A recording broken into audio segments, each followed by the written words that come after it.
Pay heed, all who enter. Beware this podcast. That's right. This is Pay Heed Podcast, a live edition on a Saturday night, late. Thanks so much for everyone tuning in live on YouTube.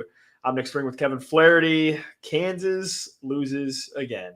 We're going to talk about that and much more. I don't know. Maybe some therapy talk. Maybe some talk away from the ledge. I don't know. We'll see. We'll see where things go tonight.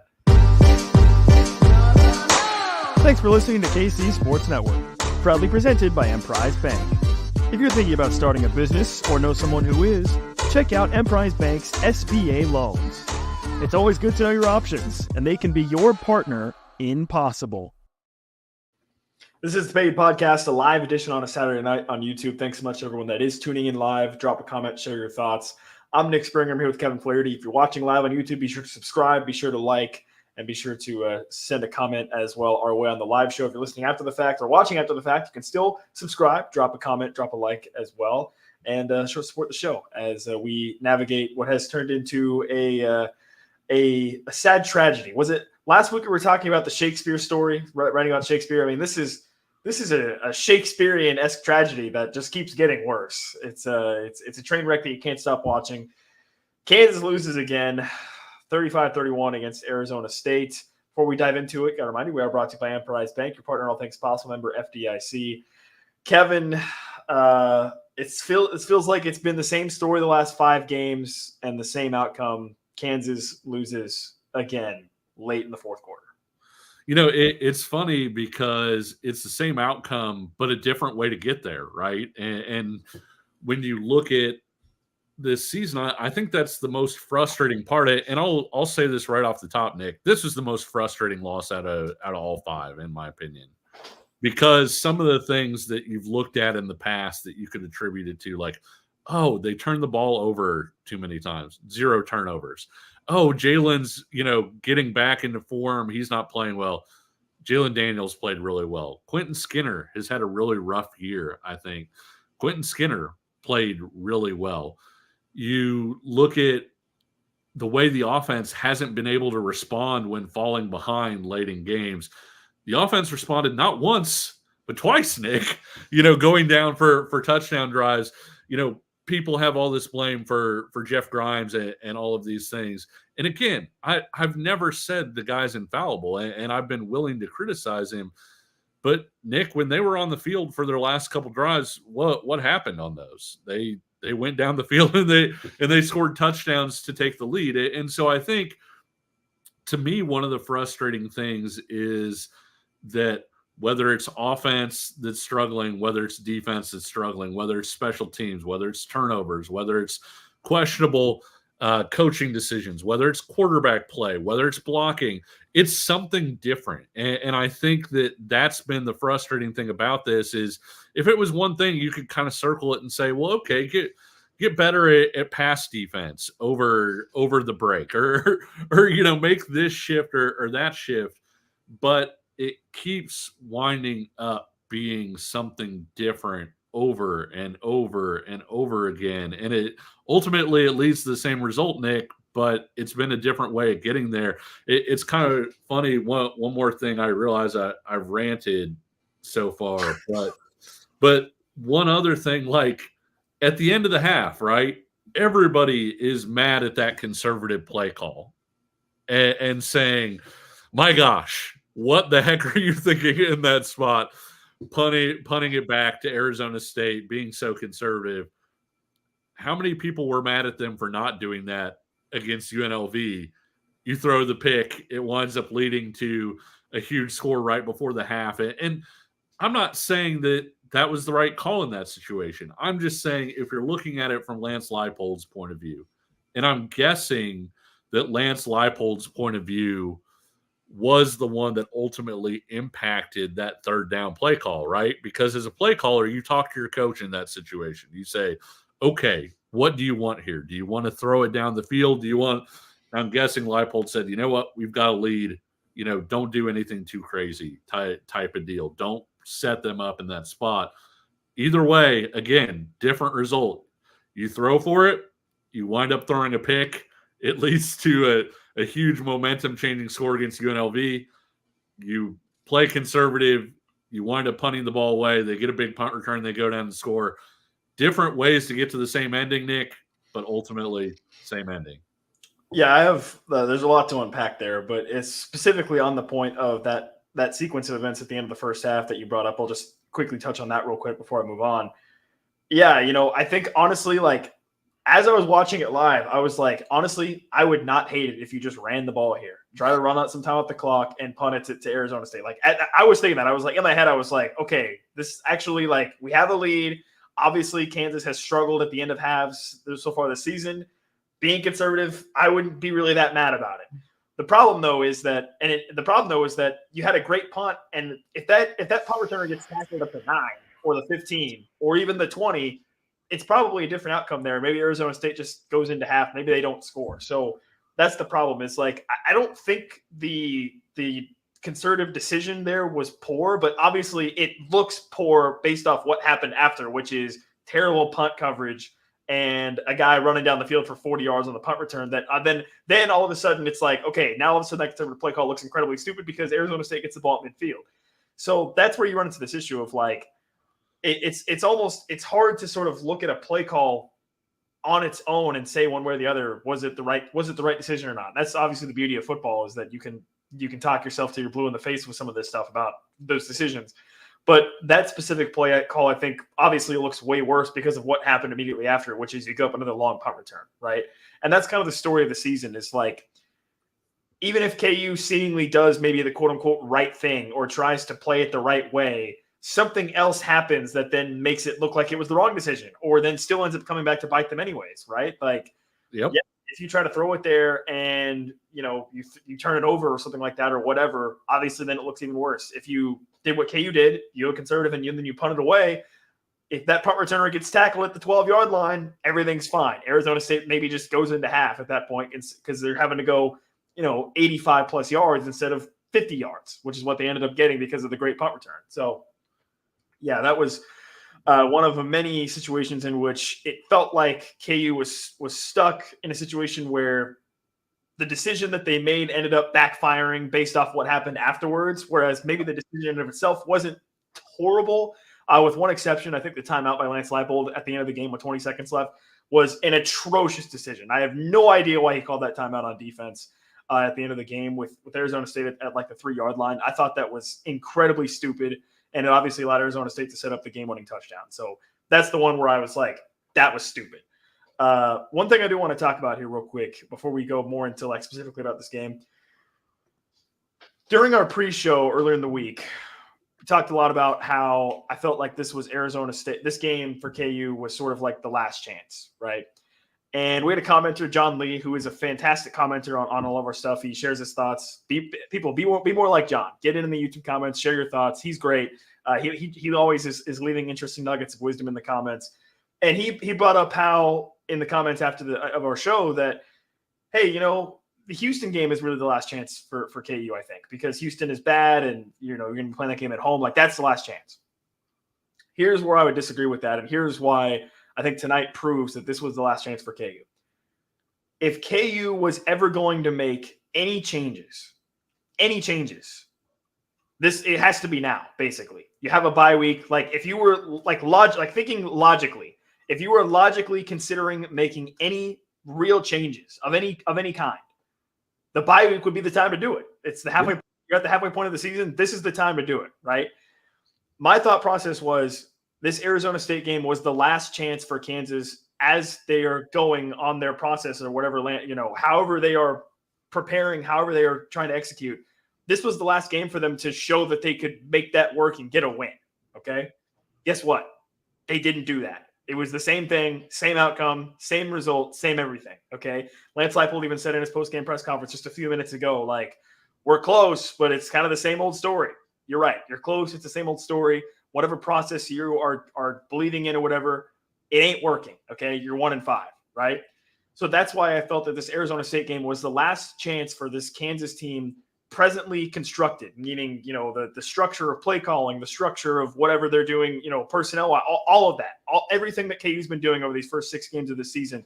This was their last chance to prove that they could, with what they're doing, make it work and get a result. And guess what? They didn't do that. So now you're at a point where absolutely, and I'm sure we're going to talk a lot more about this throughout the show, absolutely no questions asked. There has to be some sort of change made. Okay. And I've even stated on the show, like, I don't even know if any change that KU could make is going to actually make a difference. I don't really know that that's the case. Like, they could change, but it's almost irrelevant at that point. The season is now so far down the tank at this point. You're 1-5. A change has to be made. It just has to be made. Whether it's the right thing to do or not is irrelevant now. You have to make a change to show that you care, to show that you are, if Lance Leipold strolls in next Tuesday or next Monday or whatever the hell we get to talk to him again and says, we believe in our process, we're going to do the same thing. It's cooked. It's done. That can't happen. Something has to change. I don't know what that needs to be. Obviously, I think people will immediately jump to either demoting Grimes or firing Grimes. I don't think Grimes is going to get fired, but demoting him or something, or some change has to be made. And I don't know what it needs to be. I don't even know if it would make a difference at this point, but you're 1-5. You've been pounding your head against the wall for 5 straight weeks, doing the same thing. And look where it's got you. Change has to come. Yeah, if you're a developmental program like KU is, and what I mean by that is you're not going out and landing, a bunch of 5-star kids, you're not going to be atop the blue chip ratio, then you have to believe in a process, right? And that's the way you have to approach it is, each rep get better, each day get better, each week get better, and you have your culture and the way that you work on things, and it's really important to not be outcome reliant, right? When you're going through the process, because if people started, jumping ship when you had the first bad outcome, what have you been doing the whole process for? At some point though, Nick, the outcome becomes relevant. And especially in this case where you have outcomes, and I'm not saying you need to throw the baby out with the bathwater. I do think there was a question about defensive injuries. I do think some of the defensive injuries they've had are key ones. I think in particular, Cornell Wheeler really helps them in the middle in a lot of different ways. They've talked about his communication, but I think even more than that, Nick, he's really helped them with inside run game stuff that maybe they haven't been quite as sound with him being out. Obviously, Kobe not being out there for some key series, that impacts what you do with defensive back depth. I really like their young defensive backs, Nick. I'm high on Austin Alexander, Jalen Todd, guys like that. Jalen Todd was out there on the final drive of that game. That's a really big situation for him to be out there in. And Lance Leipold made the point after the game where he said, nobody cares, but we had guys out there on the field who didn't even travel with us on our last road game, meaning that they weren't in that sort of core construction. And so core roster group. And so when you look at that, yes, the injuries are big. It's kind of interesting though, Nick, a lot of people have asked me if this is like 2009, and it's really not. 2009, you start off 5-0 for one, but for two, you had the Jake Sharp injury that kind of took away the run game a little bit. Then Todd Reesing had the groin injury, which shout out to Todd. He is never used as an excuse, but they really struggled to throw the ball and started turning the ball over and things like that. And so things kind of, and then you had all the locker room stuff from the investigation into Mark Mangino, and all of those things kind of impacted that. What this reminds me of more, Nick, was actually that next year was the first year I covered Texas. And Texas was coming off the national title game. Garrett Gilbert was stepping in at quarterback after, he had some really good moments in that national title game.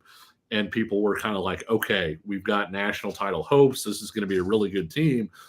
And a team that should have had really good culture, that, had been around. A lot of them had played in the national title game. Things just went awry, and it caused some seams in the locker room.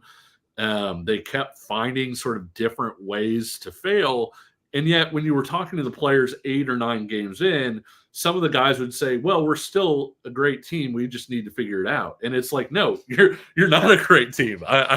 You just lost at home to Iowa State, and Iowa State was not what Iowa State is now. And I think when you look at this KU team, I think there are some similarities there where these are guys that have played a lot of football. They've been a part of the culture. You think of the Jalen Daniels stuff. Obviously, Jalen more proven than Garrett Gilbert, but a lot of people thought him just coming back, hey, you're going to flip that switch and he's going to be terrific. And I thought Jalen was great today. He missed on the touchdown throw to Skinner on that third down, which I thought was actually a good play call that didn't work out. But overall, I think it's kind of like that where to some extent after a few losses, you would talk to the players and they'd say, well, we're still a good team. We're not far off. It's just one or two things. And at some point you have to look at it and say, you're not. Whatever you were before, whatever success you had before, that's not this year. And you need to kind of put your head together and decide what are we going to do to make this better. And so as awful as it sounds, and not that the other games haven't been shocking, but heading into that bye week at 1-5, I'm not saying, hey, this is best case scenario or anything, but this might have been the absolute shock needed to the system to say the process, whatever it is, the outcomes just aren't matching up. Maybe we need to alter this process to some extent. Yeah, absolutely. Jalen Daniels, as you said, had his best game of the season, I think. He ran the ball very well in the first half, had a fantastic first half, had 150 yards and a touchdown on like 10 of 12 passing in the first half. He was great. He did have another little bit of a lull there, but KU seemed to manage it a little bit better, right? And that's, for me, that's been the story of the offense. Like with Jeff Grimes and whatever people may think of him one way or the other. I think generally speaking, a lot of people's opinions of Grimes are pretty much set in stone. Honestly, like either you're just going to be blaming him for everything, no matter what, or you're going to be a little bit more, I guess, open to other ideas. But this was maybe one of his best games, right? I think the TCU game was one of his better games. This game was great. There was some adjustments that were made really, really well. Like Arizona State was clearly honed in on the speed option. Maybe, hey, Arizona State must have watched the show, Kevin, because I was clamoring for the speed option. Kenny Dillingham must have been watching us and like, oh, hey, this Nick Springer guy, he's saying speed option. We better write that down. Someone write that down. And so they were ready for it. But KU had a couple of really great play calls off of that on a speed option. They ran a reverse jet sweep to Luke Grimm that had a big gain. There was a nice pass play also off of a kind of a fake speed option type play. So there was some very, very well-designed plays from Jeff Grimes that were called at good times as well in this game. And yeah, the offense put up 31 points. They were great. To me, the defense, I think, was a bigger issue. And I do want to dive more into that and some of the coaching stuff as well from Lance Leipold in this game. Also, got to take a break right now, though. As always, we do got to tell you about our friends over at Home Field Apparel, though. You can go over to homefieldapparel.com. Check them out. I'm wearing my Jayhawks script shirt here on the pod. If you're watching on YouTube, you can get 40-plus other items. They just released some new jackets, by the way. So a coach's pullover or whatever you call it. I don't remember what it's called. Like a bomber jacket type thing. You've seen Rudy, right? Yeah. Yeah, like it's like the coach's jackets that you see like in Rudy. Yeah, that like Dan Devine wearing. Those things are sick. There is one for Kansas, by the way. So you can check that out over at homefieldapparel.com. Use promo code PAYHEED24 for 15% off your first order. That's PAYHEED24, 15% off your first order. More commiseration, sadness, and pain coming up on the other side. Looking for tickets for your next event? Tickets for Less is your #1 source. Save big on every purchase when you use promo code KCSN at ticketsforless.com. With big wireless providers, what you see is never what you get. Somewhere between the store and your first month's bill, the price you thought you were paying magically skyrockets. With Mint Mobile, you'll never have to worry about gotchas ever again. When Mint Mobile says $15 a month when you purchase a 3-month plan, they mean it. Say bye-bye to your overpriced wireless plans, jaw-dropping monthly bills, and unexpected overages. Mint Mobile is here to rescue you with premium wireless plans starting at $15 a month.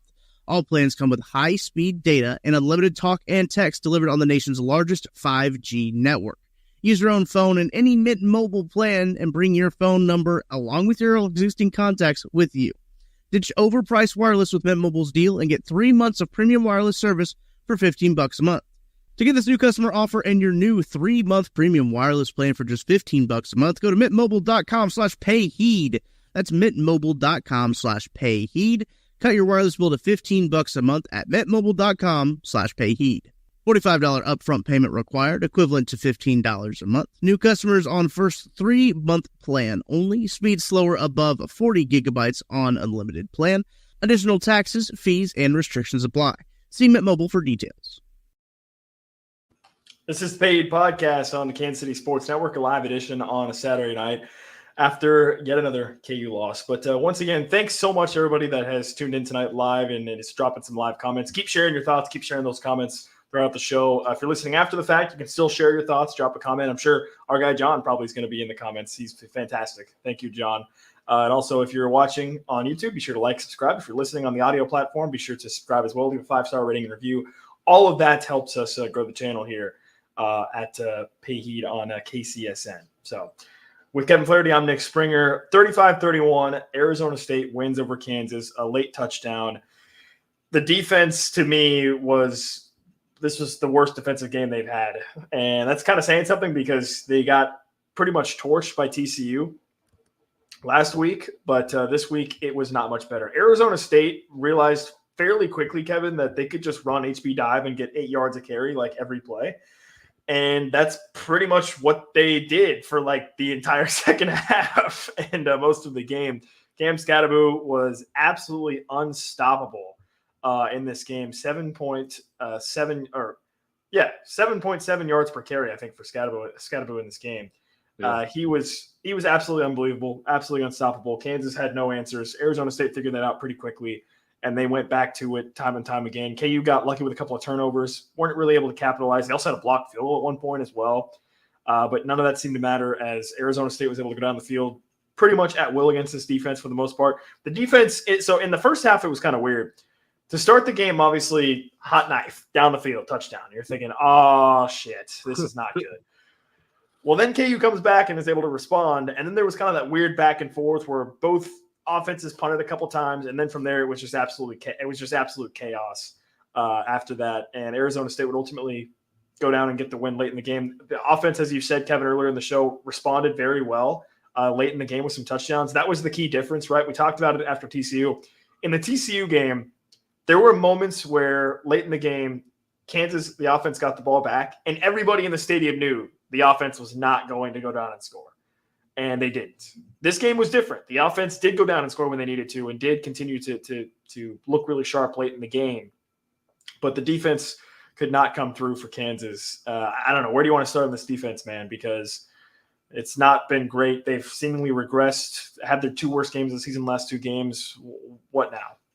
Yeah, I really think that it's a multitude of issues, right? I mean, AB brings up a good point. They've really struggled to contain quarterbacks who can run. Yeah, that's obviously been a big issue for a long time. That's been a huge part. But against TCU, Josh Hoover didn't really run, and he still picked apart the secondary. And this is the first time, too, that I felt like Kansas wore down against TCU in the run game, and you had, guys playing a lot of snaps because of the injuries at linebacker.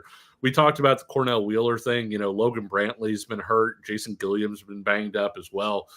And so that group is kind of depleted. I really thought today they missed Cornell Wheeler a lot because I do think he gives them a lot against the run game because not only is he physical, but he's a guy that can run. And so even on stuff where you're running stretches and getting to the outside, he's finding a way to impact those games. And so I think that's the frustrating thing from a defensive standpoint, Nick, is TCU, you knew they wanted to throw the ball and he didn't take it away. Arizona State, you knew they wanted to run the ball and he didn't take it away. Over 300 yards rushing. You didn't take away either head of the snake either. Scatterbo obviously had a really big day. Levitt was able to run the ball whenever he wanted to. The defensive tackles, who I think have been really good this year, maybe one of the strengths of this team, I feel like they kind of got worn down a little bit. You saw some key downs where they were kind of getting moved, and that hasn't necessarily been the case. And so when you look at all those different things, I think it's a frustrating deal because there's not a specific answer where you can say, oh, this team stinks at this, or they're not good at this. Nick, the last couple weeks, and you could even stretch that into West Virginia with the way the defense struggled in that game. People were still railing about Jeff Grimes, at that point. I mean, they were still railing about him today. In that game, Kansas put up 7 yards of play and still lost. And today, Kansas gave up almost 7 yards of play, and it's coming in the run game, running back, quarterback run game. It's coming in the passing game. It's coming all over the place, and they aren't taking away things that other teams like to do, whatever that might be. Yeah, I don't think the Cornell Wheeler injury can be overstated. Yeah. I think it's incredibly, incredibly significant.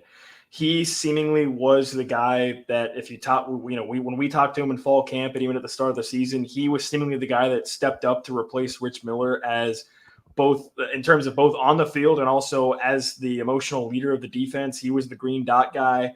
And look, Tywan Berryhill is just not good enough to be an every down linebacker at this level. I don't think he just really struggles.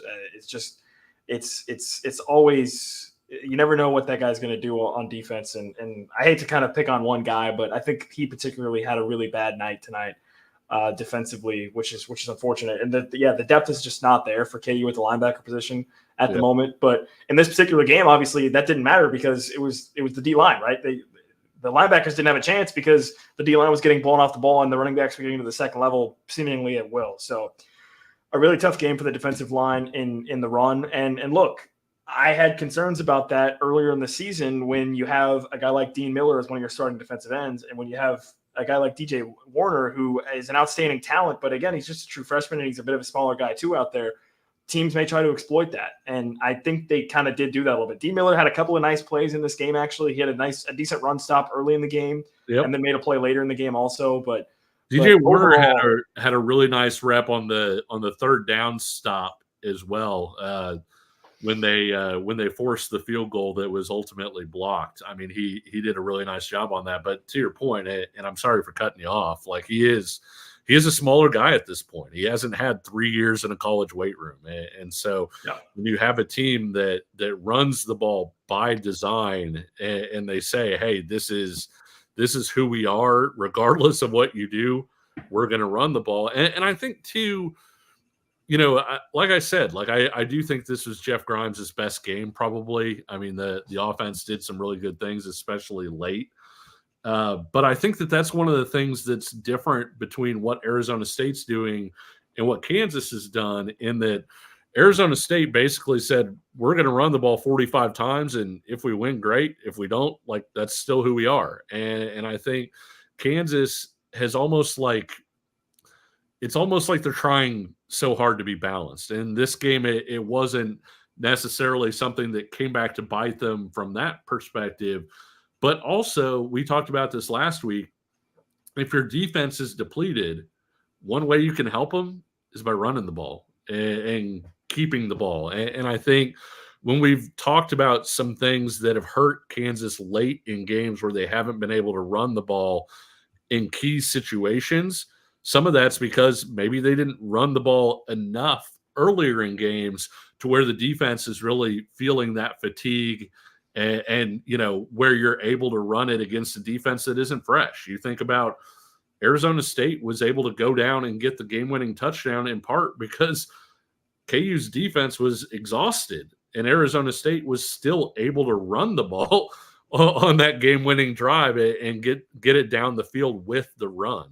And so I do think that's something that we haven't maybe seen enough of with how good Kansas has been running the ball with the guys that they have that can run the ball, with really a three-headed monster when you add Jalen to Devin and Daniel Highshaw. I think that Kansas ran the ball, 33 times today. Arizona State ran the ball 45 times. If Kansas runs the ball 40 or 45 times, is your defense a little bit fresher?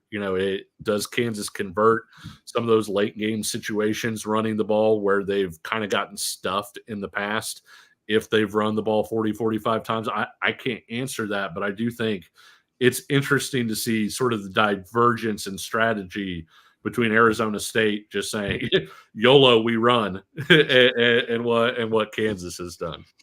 Well, look, as awesome as that touchdown pass from Jalen Daniels to Quentin Skinner was to put KU back up 31-28, as great as that was, as soon as that pass was completed, my eyes went straight to the game clock. Straight to the clock. And what I saw was too much damn time. That's what I saw. I saw too much damn time. Too soon. Yeah. Yeah. I mean, and obviously that ended up being the case. You're 100% right. I mean, you're 100% right. That was everybody yelled too soon. As soon as that, everybody was like, awesome. However, and I think with the way the defense had played, there wasn't a whole lot of confidence that, hey, they're going to finish this thing off. Yeah, and look, again, I want to go back to it again. I mentioned it earlier in the show, but that timeout by Lance Leipold on defense when Arizona State had the ball at the 3-yard line, I think was just an absolutely terrible decision. I really do think that was horrible. You had a running clock. It's 1st and goal at the 3-yard line. Arizona State has 1 timeout left. Newsflash, they were probably going to try to run the ball again, I would think, in that situation. They only have 1 timeout. You have to just play the clock against them at that point and let it ride and hope that, maybe Arizona State makes a mistake or something, or your defense can find a way to get a stop. By calling that timeout, you allowed them to draw something up, which, shocker, they drew up a rub route, and guess what? It worked. So you give up that easy touchdown. I just thought that was such a boneheaded decision there by Lance Leipold to call that timeout. I think if you were going to try to call timeouts to preserve some time for your offense, if you were going to let them score, you needed to start doing that way sooner, I think. At that point, it was far too late. You just got to let the clock ride and see if you can come up with a stop. And, again, in that situation, in my mind, I'm thinking, okay, you've got a running clock. There's 20 seconds left. If Arizona State chooses to run the ball and you stop them, they're going to have to either get to the line very quickly and try to run a play again, or they're going to have to try to burn their last time out. And then you put them in a situation where it could come down to one play, where they either maybe have to decide to kick a field goal or maybe have to try to go for the win at that point, and you can maybe let it ride in that situation. But yeah, I think it was a really bad decision from Lance Leipold. Obviously, who knows? I mean, I think it's very easy to sit here now and say, well, Arizona State probably would have scored regardless, which may be true. But in the moment, I thought that was a really bad decision. And AB in the chat here asking about the question about who's going to get fired first, Borland or Grimes. I got to be honest. I don't think anybody's getting fired. Borland has been with Lance Leipold for far too long to get fired. I think he's earned a significant amount of trust and respect from Lance Leipold, whether from the outside perspective you think that's right or wrong. I think that's just what it is. And I kind of talked about it with Jeff Grimes, 6 games in with Grimes. I don't think it's feasible even financially for KU to try to fire him based off the contract that he signed. So this kind of goes back to that whole change discussion where it's KU has to make a change. I am confident in that, stating that right now. Some change has to be made. Again, the most obvious one would be a change in play calling or a change in, and I think it has to be a change that is tangible from the outside perspective, right? If Lance Leipold just strolls in and it's hey, we changed how we game plan, we changed how we prepare each week, we did all these changes behind the scenes, I don't think that's good enough. You're going to have to make a legit, tangible change that you can point to directly and say, Jim Zebrowski is calling plays now, or something changed with, or whatever it may be. There's got to be a significant change. I don't think anybody's going to get fired though. I really don't. I don't think either of the coordinators are going to get fired. And to be quite frank, I don't think either of the coordinators are going to get fired no matter what happens the rest of the season. I really don't. I don't think that's in the cards, to be honest. So there needs to be some change. I don't think it's going to be that. And I just think that's how it is. Yeah. I mean, you might be right. I would agree that if any change is going to happen with the coordinators, I think it would come after the season, whether that's, Borland taking an early retirement, whether that's, somebody getting fired, I don't see that playing out in the middle of the season with either guy. And I don't know that either would happen. I'm not trying to speculate and say, oh, this is going to happen. But I do think that if something were to happen, it would likely happen at the end of the season and not be something that happens in the next week. And so It's a tough situation because, like you said, I feel like you almost need to, as weird as it sounds, make a change in order to make a change. Like you think about, I hate to take a football show back about basketball, but when you think about like Bill Self throwing out like what Fran Fraschilla calls his like YMCA zone, because it's like it's not a great zone. The triangle and two that he runs sometimes, that it's just kind of there's a change of pace, right? It's kind of hey, the other team's dude is hot, they're lighting us up, and we need to do something just to kind of throw them off their game. There are some really funny internet videos, Nick, where babies are crying and people basically slap a piece of cheese on top of their head and they stop crying. Oh yeah. Yeah, and you think about it, and it's like, well, what the like? Why is it cheese? And I think it's just basically you're hitting the reset button. Like the kid's like, well, what's going on? And so I do think that, like I said, like change for the sake of change usually isn't good, but at the same time, you have this team that I feel like, how many games ago was it that? I mean, he was talking about Jalen, but how many times did Lance use the phrase fragile? I think the mental state of this team is fragile. And so change for change's sake may not seem like a good idea, but at the same time, you almost need to Jedi mind trick this thing a little bit in order to get guys, kind of reset. You need to slap them in the head with the cheese a little bit. I don't think the mental state of this team is fragile, Kevin. I think it's broken. Yeah, it might be. I think it's just straight broken. Without obviously being in the locker room, just from the outside, it seemingly is broken, I think, at this point. And again, I think you kind of hit the nail on the head with kind of what I was saying there, which is like, I don't even think that any change KU could make at this point would actually do anything, but you have to make it. You have to do something. I think at this point, you have to do something, something tangible, whatever that may be. I'm not sure, but you're 1-5. You're going into a bye week. The Houston game, and look, the other part of the calculation here was, I don't know about you, but after Houston couldn't score a single point for 2 weeks, I felt safe, and maybe this is on me. Hand up, it's on me. I felt safe writing in Kansas W over Houston in my mind. I was like, listen, surely Houston hasn't scored a point in 2 weeks. Surely Kansas will win that game. And what happens? Houston goes out last night on Friday and it kind of really just dominates TCU, a team that just beat KU at Arrowhead Stadium. So I don't honestly know what to think about that. So I'm really concerned about that. One other thing I did want to mention here, and AB, I'm glad you brought this up at this time. I talked about this on our last show that I am a bit surprised, or I have been surprised by Lance Leipold's demeanor in some of these situations where he seems more defeated. And for a guy that has poured himself into this program and has built this program up for, the last 3 years, I wanted to see some more fight. And we saw some of that. We saw some of that. The play that Jalen Daniels, where he got hit late in the fourth quarter, which, by the way, was the most obvious cheap shot targeting late hit I've ever seen in my entire life. Like when they sat down to write the rule for that play, like that was the exact play they had in mind, was that type of play.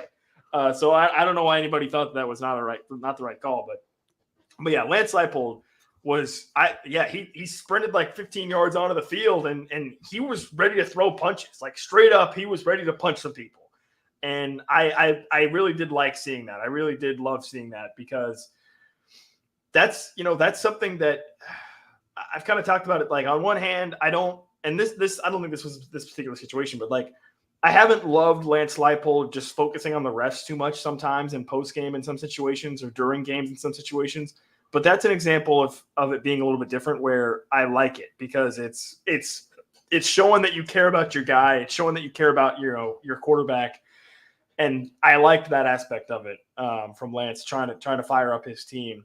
And yeah, look, I don't know what it's going to take. Lance Leipold, he's the one that is best suited to try to figure this out, to make a decision as to how KU wants to move forward. But I did like saying that, and thank you to AB for bringing that up, because I didn't want to mention that on the show tonight. Like, that was cool. I like that. I think Lance still has a lot of questions to be had about some of his decision-making in key situations. He talked about the fake punt that Arizona State ran in the first half that they converted, as well as being like, hey, that's on me for not being ready. And again, I go back to that long punt return that ruined otherwise what was probably going to be a relatively not super stressful end to the first half. I don't think the long punt return ends up screwing that all up, which was really annoying. But yeah, to go back to the sort of the change thing, like, I don't know, man, I'm at a loss for words. And the sad thing about this is, like, it's been the same thing every week. Every week you hear from Lance Leipold post game, or even when we see him for his weekly press conferences, it's more of the same. It's more of looking at a guy who seems like he doesn't know what the problem is and doesn't know what the solution is either, which, like, that's just a double whammy of bad, obviously. So it's tough. I mean, and look, on the positive side, Devin Neal is still him. He was fantastic. Quentin Skinner obviously had a career game. By the way, Kevin, that was a touchdown, right? Like, they reviewed it and the call stood like it was a catch, right? Like, I thought it was a catch. Yeah, okay. I thought so. Yeah, it's. I'm pretty sure it was a catch. Like, I know people were like, oh, he dropped it. Like, I didn't see it. It looked like a catch to me. Yeah, I thought it was a catch. I thought it was kind of funny. The one of the 24/7 Arizona State guys, was saying that it wasn't a catch and was saying that the officiating was really bad, and was using that and the hit on Jalen as examples of the refs screwing him. And I was kind of like, that's textbook target. Like that. Dude, Both of the targeting calls against Arizona State in this game. They had the other one in the end zone on Quentin Skinner. Yeah, that was a pretty clear targeting call, I think, too. Like, they were both pretty clear targeting calls. Yeah, based on like the rule of law. Clear and obvious. But no, it's frustrating to lose. And you were talking about Lance Leipold not looking like he doesn't have answers, and quite frankly, Nick, Lance Leipold said it himself, right? He's like, I've never been through this before, and he's not wrong. I mean, you look at the process. You take over Wisconsin Whitewater. It's a great program. He elevated the program and took it to a level it hadn't been at. We took over Buffalo. They were bad. He made them good. They didn't go back down to bad, and so he hasn't necessarily been in a situation, at least as a head coach. I'd have to go back and look at the whole resume. But as a head coach, he hasn't been in a situation where you kind of took a team that was bad, you made them better, and then all of a sudden you have to figure out, hey, what went wrong here? And I think that's the difficult thing about this is you're having to do it while looking in the locker room at guys that have played a lot of football for you, who have won big games, who have made clutch plays. And for whatever reason, those things aren't happening now. And I think that's the difficult thing about all this is we've all seen the coach who gets really mad and yells at his assistant, just says, fix it.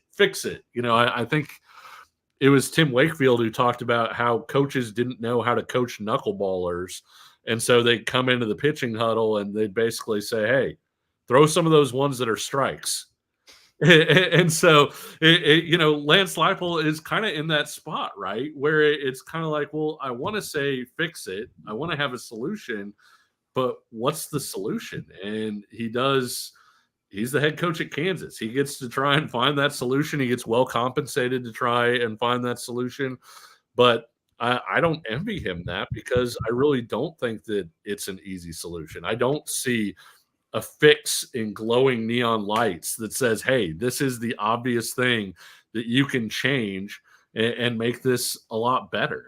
And so I think that's the difficult thing about it is there's not an easy change. It's kind of, what's kind of funny about it, and not funny, because I don't think any of us are in that sort of mood. But if this were a movie, would this not be like the point where the head coach takes him out on like Monday and is like, you guys think too much about football, and like throws a beach ball out there, and like they all have fun, and it resets everything. Or they I think on Friday Night Lights one time, like he switched everybody's positions, like had the defensive players play offense and like the quarterbacks playing defensive line and stuff like that. Just something to throw a total monkey wrench into the system. And I think, as funny and as corny as all of that is, this would be the part in the movie where you would do something so totally divergent from what you've done to this point, just because I don't think there are easy solutions.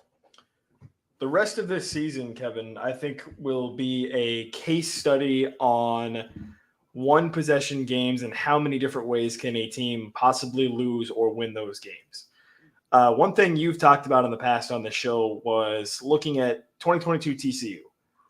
Their record in one-score games was what? They were 7-1, I think, in one-score games, right? Yeah, they won a lot of one-score games. The only one-score loss they had was the Big 12 title game. I mean, it was. Well, conversely, Kansas obviously is 0-4 at this point, and like, I'm going to count TCU because it was basically a one-score game for like a majority of the game.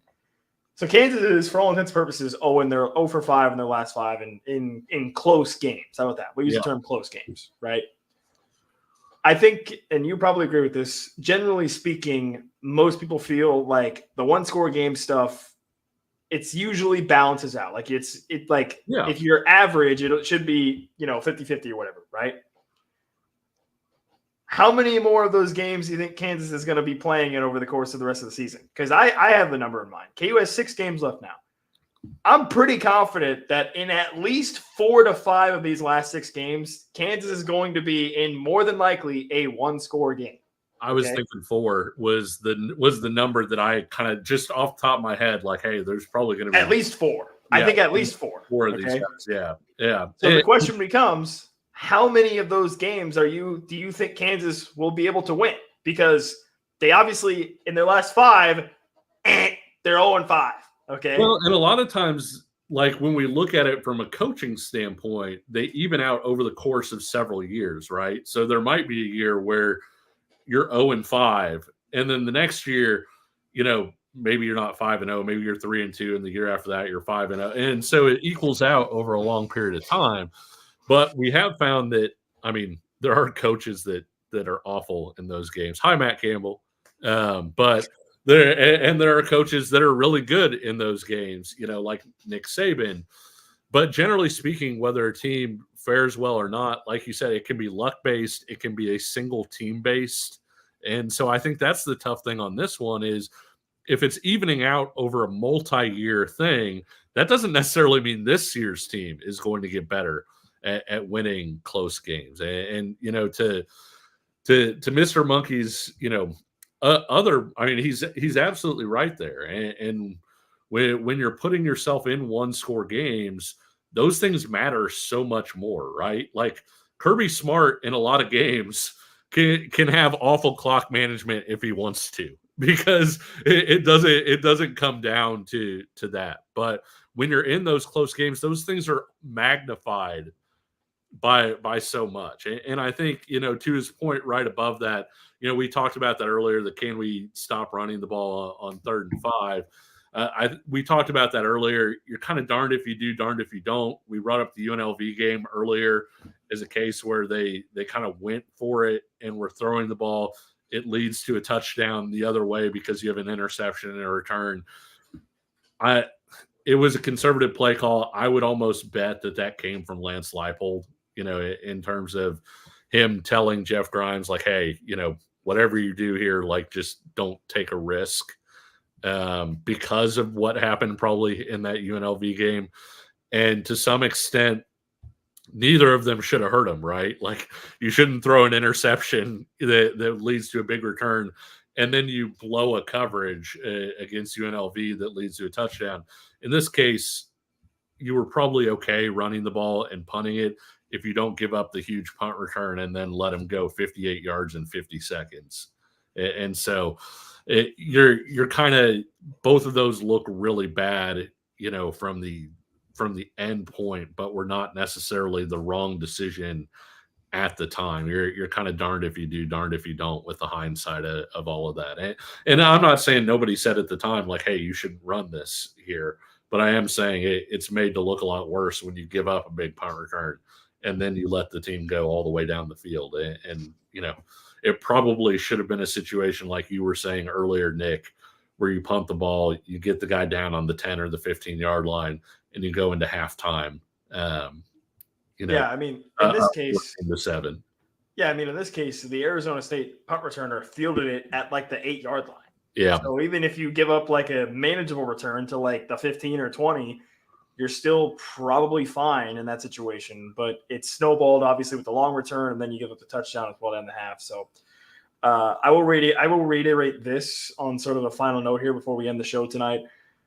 I think this Kansas team has too much individual talent to be blown out in a lot of these games, which kind of circles back to what I was mentioning earlier about the close games. Like, I think KU is going to continue to be in these types of games down the stretch. Like, the schedule is manageable. A lot of the teams that they're going to be facing are not elite teams, like outside of K-State on Manhattan, basically.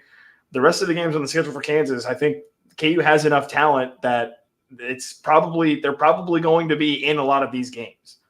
And the question becomes, can they make the right calls at the right times? Can Lance Leipold, manage the game in the right way? Can KU maybe get a bounce to go their way to get a win? And maybe that kind of, kickstarts them to where they can pick up a couple more wins. But on the flip side of that, like, all of a sudden, especially with the way Houston played against TCU on the road on Friday night, like 1-11, I don't think is entirely impossible at this point for Kansas. Like, as horrible as that sounds, it's not entirely impossible that could be the route that the season goes. Houston running quarterback, Nick. Yeah. So Chris ran the ball really well in that win, and so it's another running back or another running quarterback that you got to deal with. Yeah. So I think KU's going to be in a lot of these games. And, I guess maybe if you get 10, 11 chances in close games, hopefully you can win like 2 of them or a few of them. But like I said, this is going to be a bit of a case study testing that theory of, even if you are really horrible in situational coaching, which I think at this point it's safe to say that Kansas kind of has been over the last 5 games, can you still sort of fall backwards into a few close wins, basically? I don't know.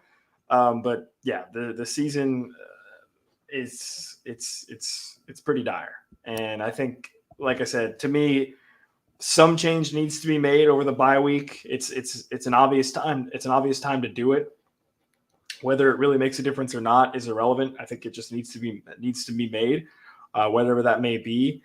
And again, maybe Kansas can somehow back their way into a couple wins if they're in all these close games, like I kind of expect they will be, because again, I think they have too much talent. Like the individual talent of this team is too good for them to be really just absolutely steamrolled in any of these games that they have upcoming. Like, Baylor should be a close game. Houston should be probably a close game, right?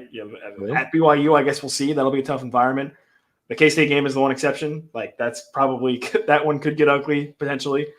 But yeah, we'll see. It's not looking great. Ms. Wiggins says, any word on Bryant? I have not seen anything. Lance Leipold said he didn't have an update at the. Yeah, based off of his injury, it's unclear what Kobe's injury was. Mello Dotson got burned, but also had some great plays in kind of classic Mello Dotson fashion, I think. Got burned, but also made a couple plays. Had that great fumble that he forced as well. But yeah, it's – KU's 1-5. This has been, I would think, the most disappointing season to this point in KU football history. Kevin, I mean, is that? I mean, you're probably more of a historian of KU football than I am, but to this point, absolutely. I mean, it's. Well, I haven't said. I mean, people want to compare this to 09. 09 started off 5-0, and so it's really. It's a tough comparison to make from that standpoint. The wheels kind of fell off for a variety of reasons after that. But and that's the other thing to your point on close games too is, you talked about Kansas's individual talent. If Jalen Daniels is back to being Jalen Daniels, which today was the best that we've seen him look, the closest to Jalen Daniels that we've seen him look so far. And I do think I've said all along, I thought a lot of it was rust. And I think that the rust is starting to wear off. We're starting to see, more confidence. We're starting to see a little bit more swagger and all of those things that you look for. If Jalen is going to be Jalen, then they're not going to get blown out a whole lot either, because he's going to keep them around with what he can do, teamed with what they can do in the running game. And so I'm right there with you. It's going to be a lot of close games from this point on. It's just a question of, hey, can you get across the finish line, and can you find out how you win those games? And that would be a nice start. If Cornell Wheeler comes back after the break, obviously that would help quite a bit. We don't know Kobe's condition.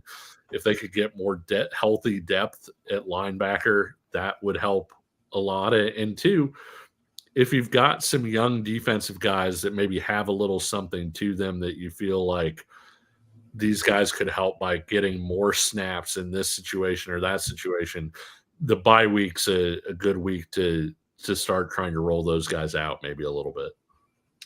Look, it's after midnight on Saturday night after Kansas loses to Arizona State. Thank you so much to everybody that joined us here tonight live on YouTube.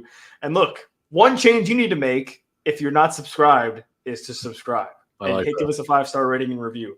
Listen, that's the change you need to make, people. Make the change, okay? I'm calling for it right now. Make the change. Subscribe, like, and at least 5-star rating and review, and more to spread the word. We're going to be talking some basketball as well as we get closer into basketball season, so you definitely won't want to miss our Kansas basketball coverage throughout the fall into the winter as well. Plenty of coverage of KU all across the board here on Kansas Jayhawks and KCSN on YouTube, and also on Spotify and Apple as well on the paid podcast. But once again, can't thank you guys enough for the support for tonight. Kevin, AB, man, he's still looking for it. He's still looking for that. I don't know, man. I don't know. I haven't done it on air yet, but I will admit to dropping an F-bomb during the Royals game before, while the KU game was going on. Yeah, that's true. And the Royals game was going on. So I did drop an F-bomb. It did not happen on the show. To be fair, I think I came into this show, I don't know about you, Nick, but I came in more probably dejected than I did just furious. Man, I don't know what my emotions are at this point with this team. It just, I don't know. It is what it is. It is what it is. But yeah, it's after midnight. We should probably end the show before we start dropping F-bombs, or even worse. Shit, I don't know. So let's get out of here. Thanks so much, everybody that tuned in tonight live. Once again, like, subscribe, and spread the word for the show here. So until then, take care. We'll talk to you again soon. See ya.